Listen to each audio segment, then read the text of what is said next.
Hello ဒီဗီဒီယိုလေးမှာကထိုင်ယွန်းချင်နီကိုပြပြပေးသွားမယ်ဖြစ်ပါတယ်ဒါဆိုလို့ရှိရင်ရုံဆုံးခိုးတော့ပါလေးတွေကိုလိုက်ဆွကြည့်ကြရအောင်နော်ဆူဆူမီမတ်ထုတ်ပေါ်သည်ဝါခရှိမတ်စူအောင်တေးသည်မာဆေမတ်ရောသည်မှွေသည်တမသည်ခေဆန်ရှိမတ်တွက်ချက်သည်နာရာဘီမတ်စီသည်တန်းစီသည်ဂျောဘူးနာခိုင်မာသောတောက်တင်သောအပတုအိတ်ခမ်းတိုက်ခမ်းဘန်ကောရှိရှိနေအုံကကုခဂီတပညာရှင်ခိုတိုမိုတချီခလီးမြရှိစံတဘာဝကျော်ဤကုပညာရေးဘုံကယဉ်ကျေးမှုရှာကိုင်းလူမှုပတ်ဝန်းကျင်စေကြည်နိုင်ငံရေးဟိုလီဆဥပဒေစန်းစို့စစ်တိုက်ပွဲဟေဝငြိမ်းချမ်းရေးမုကုတခိရည်ရွယ်ချက်ရည်မှန်းချက်ပန်းတိုင်းလုံးပွန်စာတန်ဌာနရှိမိပြောစရာပြောရှင်စာဆောင်မျိုးချင်းမိခိစမှွေဆက်ကျိတ်ဆက်ရကန်ရင်နွေအိုရင်နွေကရဖုတအဖုံစန်နုခိအစိုးဖောက်တန်ခန်းခီရီခန်းခီရီစီတုပူဖောက်တန်ခန်းစမိတ်စီတုပူနိုရှိဘူးကိုတော့ကွန်ပျူတာချင်းမီငွေထဲတဲ့စာအိမင်္ဂလာလောက်ဖွဲ့စာအိဖိုတိုရှိကိပါကင်ပိစာဆိုရောပန်ပီတီကုံတိုင်းအွန်ခေကိုအပူချင်းတိုင်းကရိယာဇိုင်းလျောပေါင်ရင်ပစ္စည်းအရုအချို့အရှောခံမိအတုံကောဆိုင်အပတ်တကုတ်နာစေဘာကြောင့်အဘေးကြောင့်တုံးတို့ကိုယ်တိုင်ဘလာလောပမာဏတွေအရေးအတွက်တွေမေးမြန်းတဲ့အခါမှာဆိုလို့ရှိရင်ဒီစကလုံးကိုတောင်းပါရပေါ့နော်နောက်တစ်ခုကကိုကိုရန်ကုရတမတ်ကအဲ့ဒီစေနောတမင်းနီဆိုလို့ရှိရင်အဲ့ဒီစေအတွက်စွာကတချင်းအမည်ကိုပြောတာပါဘယ်တိုပန်ဆိုတဲ့ဂျာမနီကနေကနဝင်တေးကီတေးစရာပေါ့နော်ခိုတိုမိုနျူးဆိုတာကခလီးများအတွက်တင်ခိုင်ဝါမှာဆိုလို့ရှိရင်ကဒဲမတ်ဘောနတ်စုကဒဲမတ်ဆိုလို့ရှိရင်အပိုစုကြီးဘောနတ်ထွက်တာကိုဘောနတ်စုကဒဲမတ်ဆိုပြီးတော့တောင်းပါတယ်ဟမ်ပွန်တဝက်လွန်အရေးကြပြီးသွင်းရဲ့ကြံဝေယော်မီမိုနိုမှာဆိုရင်ကခါပူမန်ခောက်ဆွဲကြောက်ဘူးစေကိုင်းဟာဆကပပထမဦးဆုံးနိယော့တေမှကဒုံဘူရီဟင်ပုံထမီမန်ခောက်ဆွဲဟီရိုမဲမတ်ပြန်တီရှီဂျောချောစာဇေကွက်လီလာစစ်စေးရီဝါလီမတ်ခွဲတီဆိုဆိုကီမတ်လောင်ချတီချစ်ကင်းလာမန်စွာကစက်သားခောက်ဆွဲအန်တိုမိုမိုဖူကုဆိုတာကဂျပန်မှာစမှုကုံထုတ်စီးပွားရေးပညာရှင်ရဲ့နာမည်ပေါ့နော်အန်တိုမိုမိုဖူကုဆိုလို့ရှိရင် grammar လေးတွေကိုကြည့်ကြရအောင်တိုင်ယွန်ဂျူနီကရဲ့ grammar နံပါတ်1မှာဆိုလို့ရှိရင်ကတမင်းနီဆိုရင်သူ့ရဲ့အဓိပ္ပာယ်ကတခုခုလုံးရန်တခုခုလုံးဖို့အတွက်ဆိုရင်အဓိပ္ပာယ်ရတယ်ပေါ့နော်သူ့ကိုဘယ်လိုအခြေအနေမှာသုံးလဲဆိုလို့ရှိရင်ကိုရည်ရွယ်ထားတဲ့အရာတွေကိုရည်ရွယ်ထားတဲ့ကိစ္စတွေကိုပြောဆိုမယ်ဆိုလို့ရှိရင်ဒီတမင်းနီနဲ့သုံးလို့ရတယ်ပေါ့နော်အဲ့တမင်းနီရဲ့အရှိမဆိုလို့ရှိရင် verb ဆိုလို့ရှိရင် dictionary ဖောက်လိုက်မယ် noun ဆိုလို့ရှိရင်တမင်းနီနဲ့တွဲတဲ့အခါမှာ not ခံတွဲပေးရမယ်အဲ့တော့တမင်းနီရဲ့အရှိမဆိုရင် verb ဆိုရင် dictionary ဖောက် noun not တမင်းနီဆိုပြီးတော့လိုက်ကြတယ်ဥပမာနည်းနဲ့ကြည့်မယ်ဆိုလို့ရှိရင်ကサクラ大学に入るために一生懸命勉強しています。サクラ大学に入るဆိုတာကဒီサクラတက္ကသိုလ်ကိုဝင်နေအဲ့တော့サクラတက္ကသိုလ်ကိုဝင်ဖို့အတွက်ဖြစ်တဲ့အတွက်ကြောင့်サクラ大学に入るために一生懸命勉強していますအပတ်တကုတ်စူးစမ်းနေအဲ့တော့သူဒီတက္ကသိုလ်ကိုဝင်ဖို့အတွက်သူရည်ရွယ်ထားတဲ့အရာဖြစ်တဲ့အတွက်ကြောင့်အဲ့လိုမျိုးလုပ်ဖို့အတွက်လို့ပြောချင်ရင်တမန်နီနဲ့တောင်းနေ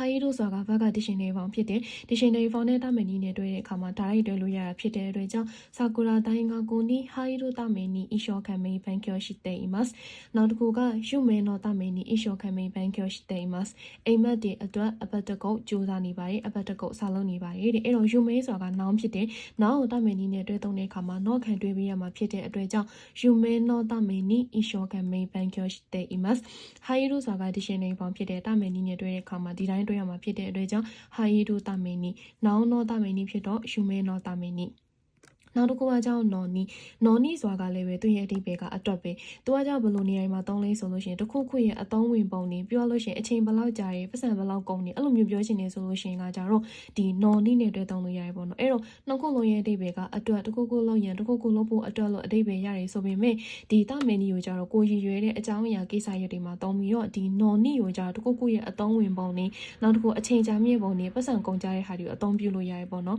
နောက်တစ်ခုရှိတာကနော်နီမှာဆိုလို့ရှိရင်ကကြတော့ verb dictionary ဖောင်ဆိုလို့ရှိရင်ဒီတိုင်းတွဲပြီးတော့ noun ဆိုလို့ရှိရင်လည်းဒီတိုင်းတွဲပေးရတယ်ပေါ့နော်ဒီတမင်နီမှာဆိုလို့ရှိရင်က dictionary ဖောင်ဒီတိုင်းတွဲပြီးတော့ noun ဆိုရင် not ခံတွဲပေးရတယ် non နီမှာကျတော့ dictionary ဖောင်ဆိုလို့ရှိရင်ဒီတိုင်းတွဲတယ် noun ဆိုလို့ရှိရင်လည်းဒီတိုင်းတွဲတယ်နောက်ဆိုလို့ရှိရင်က not ကိ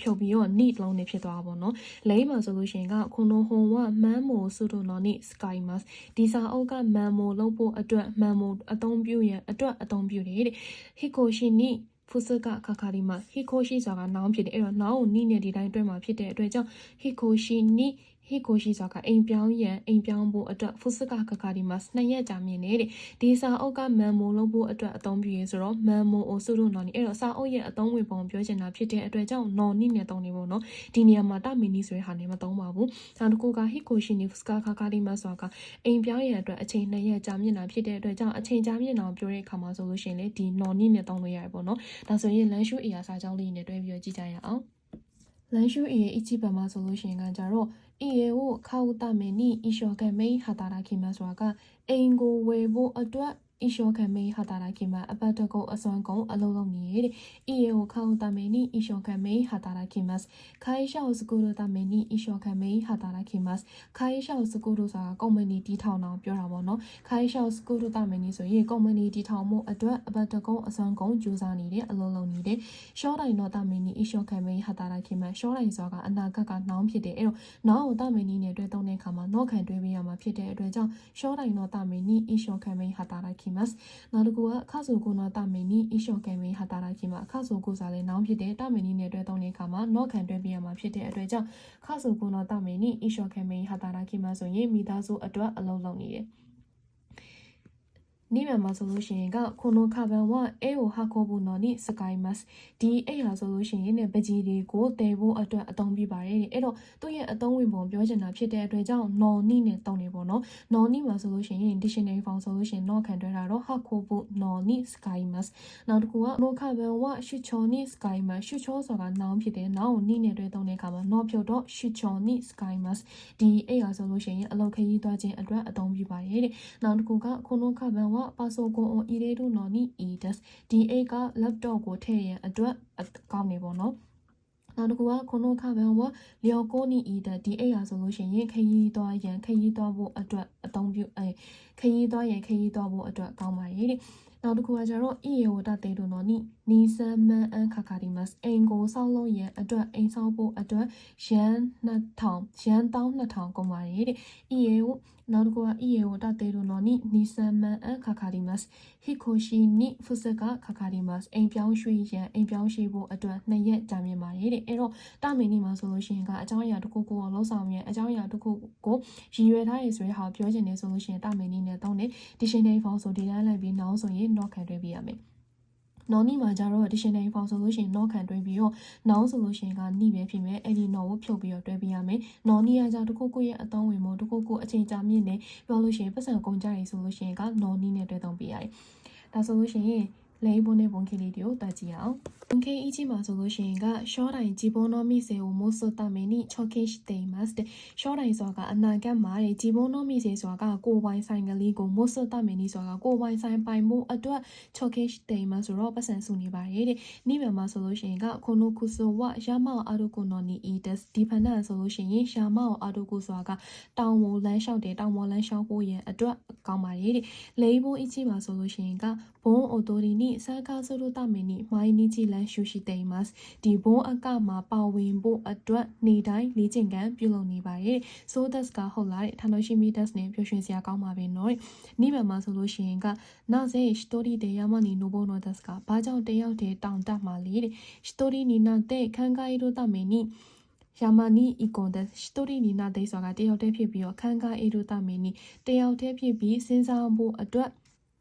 သူတယောက်တည်းစဉ်းစားတယောက်တည်းနေပြီးတော့စဉ်းစားဖို့အတွက်တောင်းပေါ်သွားခြင်းဖြစ်ပါတယ်တဲ့ဆမ်းမှန်မှာဆိုလို့ရှိရင်ကခန်းကိုနောတမင်းနိနာနီကရှိတေမတ်ကတဲ့ကျမ်းမာရေးအတွက်ဘာတခုခုလုပ်နေသလားဤရဲ့ဟင်းအင်းနဲ့တဲ့မို့လိုင်းရှူကာရမိုင်းအစာဟာရှိတော့တိုအမိုတေအီမတ်ဒါပေမဲ့နောက်အပတ်ကနေစပြီးတော့မနက်တိုင်းပြေးမယ်လို့တွေးနေပါရဲ့တဲ့ရောမမှာဆိုလို့ရှိရင်ကခိဒေနာကျောကုဒက်စ်နဲ့လှပရည်တေးတော်လေးပဲနော်အေဒီဇေနောတမင်းနိဒက်ရောတဲ့ဒီအေဒီဇေအတွက်ပါဘေတိုဘန်ကအဒူ女の人のために作った曲です。ဒီဘေတိုဘန်ကအဒူဆိုတာဒီဘေတိုဘန်ရှိတဲ့女の人のဆိုတာကအမျိုးသမီးအတွက်စကူတာ曲တဲ့ပြုလုပ်ထားတဲ့တည်တော်ပါတယ်။ကောဘန်မှာဆိုလို့ရှိရင်ကကိုရီဝါနန်နီစကောင်ဒတ်စကာဒီဟာကနန်နီစကောဒတ်စကာဆိုတာကဘာအတွက်အသုံးပြုတာပါလေတဲ့။ဝိုင်ကိုအခဲတို့နော်နီစကိုင်မတ်ဝိုင်ကိုဖွင့်ရန်အတွက်အသုံးပြုပါရဲ့တဲ့။ လောကဘမှာဆိုလို့ရှိရင်ကနေဆန်းနီချီနိုချော်နီဤခဘန်ကအရီမတ်က2ရက်3ရက်အလုပ်ခရီးသွားခြင်းအတွက်အိတ်ကောင်းကောင်းတလုံးများရှိပါသလားတဲ့ခိုချီလာဝဤကကဒတ်ကဒီဘာဟာဆိုရင်ဘယ်လိုပါလဲတဲ့ဖာဆိုကွန်မိုဟိုင်တဲ့ဘယ်လီဒက်ရောတဲ့ပါဆိုကွန်လေးထဲလို့ရပြီးရောပါဆိုကွန်လေးဝင်ပြီးရောတဲ့ဘယ်လီဒက်ရောအဆင်ပြေရလေတဲ့နာနာဘမှာဆိုလို့ရှိရင်ကိုနိုဟာရှီယိုစကိုရိုနိုနီနန်နခါကာရီမတ်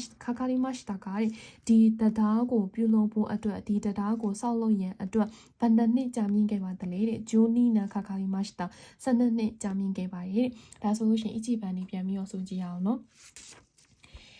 本景1将来自分の店を持つために貯金しています2この服装は山を歩くのにいいです例本1盆踊りに参加するために毎日練習していますそうですか楽しみですね2なぜ一人で山に登るのですか一人になって考えるために山に行くんです3観光のために何かしていますかいいえ、でも来週から毎朝走ろうと思っています。4、綺麗な曲ですね。エリゼのためにですよ。ベトベンがある女の人のために作った曲です。5、これは何に使うんですかワインを開けるのに使います。6、2、3日の出張にいいカバンがありますかこちらはいかがですかパソコンも入って便利ですよ。7この橋を作るのに何年かかりましたか12年かかりましたはいဒါဆိုလို့ရှိရင်တော့ဒီဗီဒီယိုလေးမှာကဒါယွန်ဂျူနီကာရဲ့ကိုတိုဘာ grammar နဲ့ဘုံကေးလေးပုံလေးတွေကိုပြပြပေးသွားပဲဖြစ်ပါတယ်မသိရရှိလို့ရှိရင် comment လေးမှာမှန်ကေးပေးလို့ရပါတယ်เนาะမျက်နှာတီးတစ်လောက်လေးပြန်ဖြေပေးပါမယ်ရှင်အားလုံးပဲအဆင်ပြေကြပါစေ bye bye